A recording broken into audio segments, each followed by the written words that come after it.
Assalamualaikum warahmatullahi wabarakatuh. Selamat datang di video kami mengenai tutorial menempatkan keterampilan berbahasa dalam RPP dengan dosen pembimbing Bapak Dr. Andes Dadan Juanda, MPD. Dalam video ini kami akan membahas mengenai 4 keterampilan berbahasa, bahan ajar, contoh RPP, dan juga evaluasi. Maka dari itu diharapkan Bapak dan Ibu dapat menyimak video ini hingga akhir. Bagian 1, 4 keterampilan berbahasa.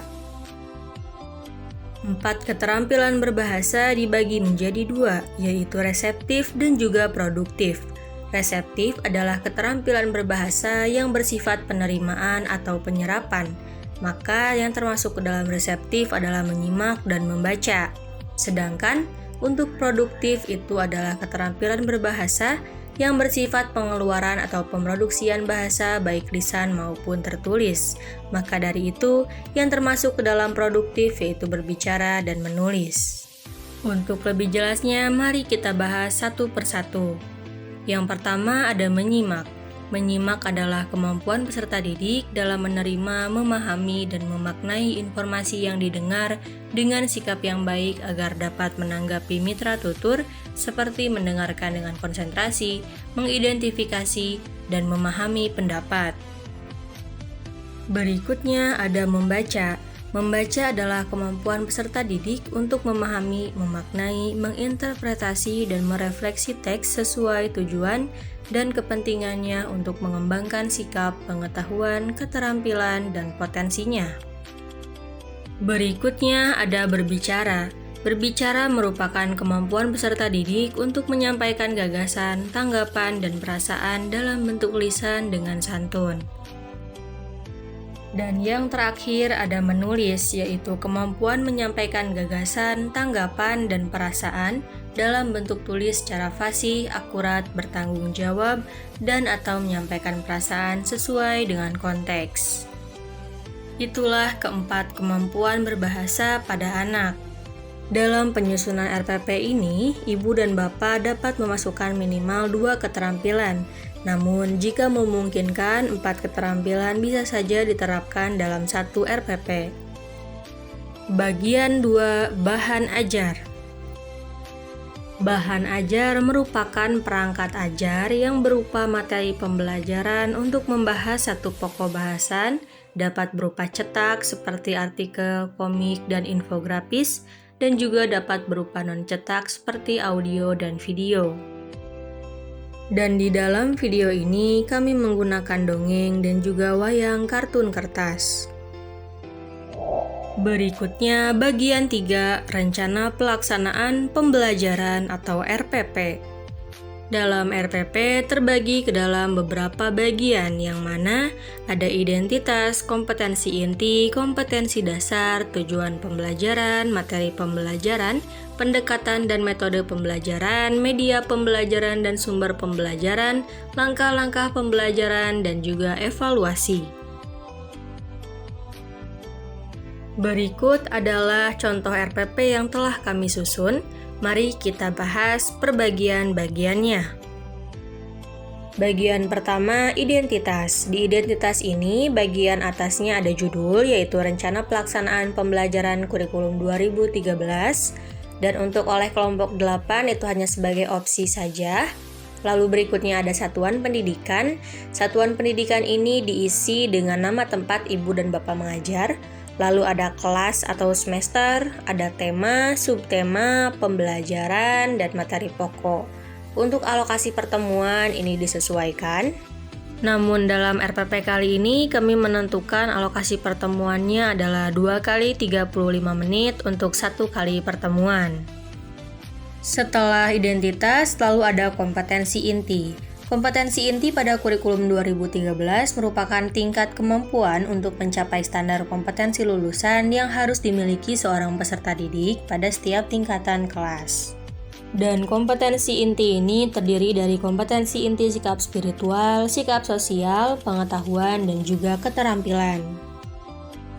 Setelah kompetensi inti, lalu ada kompetensi dasar. Kompetensi dasar merupakan kemampuan dan materi pembelajaran minimal yang harus dicapai peserta didik untuk suatu mata pelajaran pada masing-masing satuan pendidikan yang mengacu pada kompetensi inti. Untuk lebih mudahnya, Bapak dan Ibu dapat menemukan KD ini di dalam buku guru yang kemudian diturunkan menjadi sebuah indikator yang sesuai dengan KKO, lalu diturunkan lagi kemudian menjadi tujuan pembelajaran. Di dalam tujuan pembelajaran ini ada 4 unsur yang harus terpenuhi. Yang pertama yaitu audience, yaitu siswa yang dituju, lalu ada behavior, yaitu kemampuan yang diharapkan, lalu ada condition, yaitu keadaan yang diperlukan, dan juga harus ada degree atau tingkat kemampuan yang diharapkan. Berikut ini adalah contoh tujuan pembelajaran hasil dari turunan indikator yang telah kelompok kami susun, di mana di tiap tujuannya sudah berisi A, B, C, dan juga D yang ada pada 4 poin tujuan pembelajaran.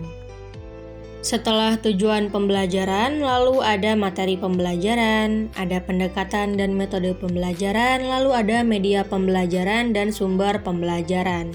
Ketiga poin ini disesuaikan dengan materi dan juga subtema yang sedang dipelajari oleh Bapak dan Ibu guru.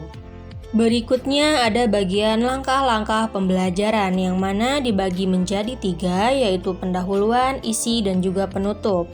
Dalam pendahuluan ini berisikan sebuah orientasi dan juga persepsi yang mana alokasi waktunya kami tepatkan dengan 10 menit. Setelah pendahuluan, berikutnya ada kegiatan inti. Pada kegiatan inti ini, Ibu dan Bapak bisa memfokuskan pada 2 keterampilan berbahasa. Dan pada RPP ini, kami memfokuskan pada kegiatan menyimak dan juga berbicara. Seperti pada poin 1, di mana guru menceritakan dongeng dengan menampilkan tokoh kartun wayang kertas yang ada di cerita, bisa termasuk ke dalam kegiatan menyimak. Lalu siswa memberikan contoh kebersamaan dalam kehidupan sehari-hari. Setelah itu, guru menjelaskan unsur intrinsik dalam dongeng, dan guru mengarahkan siswa untuk mencari unsur intrinsik yang ada di dalam dongeng tersebut. Berikutnya, siswa membuat karangan cerita yang berkaitan dengan kebersamaan, dan ini mengutamakan berbicara. Dan akhirnya, guru memberikan lembar evaluasi untuk dikerjakan oleh siswa. Dan alokasi waktu dalam kegiatan inti ini adalah 50 menit. Berikutnya, setelah kegiatan inti itu ada penutup, yang mana penutup ini menjadi akhir dari berjalannya kegiatan pembelajaran dan alokasi waktunya selama 10 menit. Setelah penutup, berikutnya ada evaluasi yang mana terdiri dari kriteria dan juga skor. Untuk bagian evaluasi ini, agar lebih jelasnya lagi, mari kita lanjutkan ke bagian 4. Bagian 4, kegiatan evaluasi. Dalam pembelajaran ini, kami melakukan evaluasi secara tertulis, yang mana pengisian lembar evaluasi ini diisi ketika pembelajaran inti. Hakikat evaluasi ini tujuannya untuk mengukur apakah tujuan yang sudah disebutkan di awal dapat terpenuhi atau tidak oleh siswa.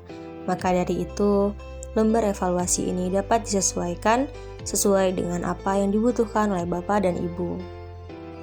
Selain lembar evaluasi, kita juga harus menyiapkan instrumen penilaian evaluasinya.